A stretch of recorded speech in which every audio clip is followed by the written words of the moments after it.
Je m'appelle Claire Prisbilek, je suis psychologue du travail pour le cabinet Comme un lundi.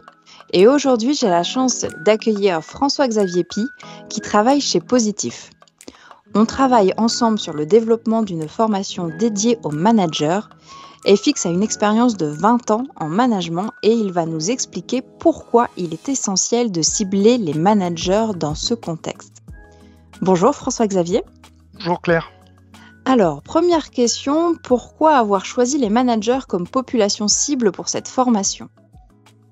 Écoute, selon Malakoff Humanis, 53% des managers ont eu au moins un arrêt maladie en 2023.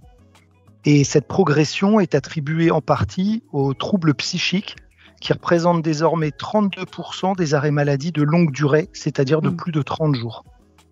En conclusion, les managers sont même plus exposés que les collaborateurs, ce qui s'explique car ils sont souvent soumis à des injonctions contradictoires et à des conflits de valeurs.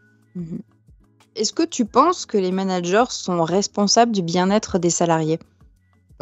Oui, ils sont responsables du bien-être des salariés selon moi et ils sont concernés par leur mode de management, mais d'abord par leur propre stress. C'est-à-dire que selon comment ils gèrent leur stress, ils peuvent communiquer ce stress à leurs équipes. Ensuite, dans leur mode de management, ils peuvent très facilement être modérateurs de stress, par exemple en formulant des demandes clairement et en s'assurant de leur bonne compréhension par les équipes. Ensuite, en se préoccupant de l'adéquation des moyens aux objectifs demandés. Et enfin, en systématisant les feedbacks, ce qui donne de l'importance au travail fourni par les collaborateurs, quel que soit d'ailleurs le résultat. Et il y a une question qui me vient comme ça, pourquoi pas former les collaborateurs directement ? Alors, on peut former les collaborateurs à repérer les risques psychosociaux chez eux et à prendre soin d'eux-mêmes.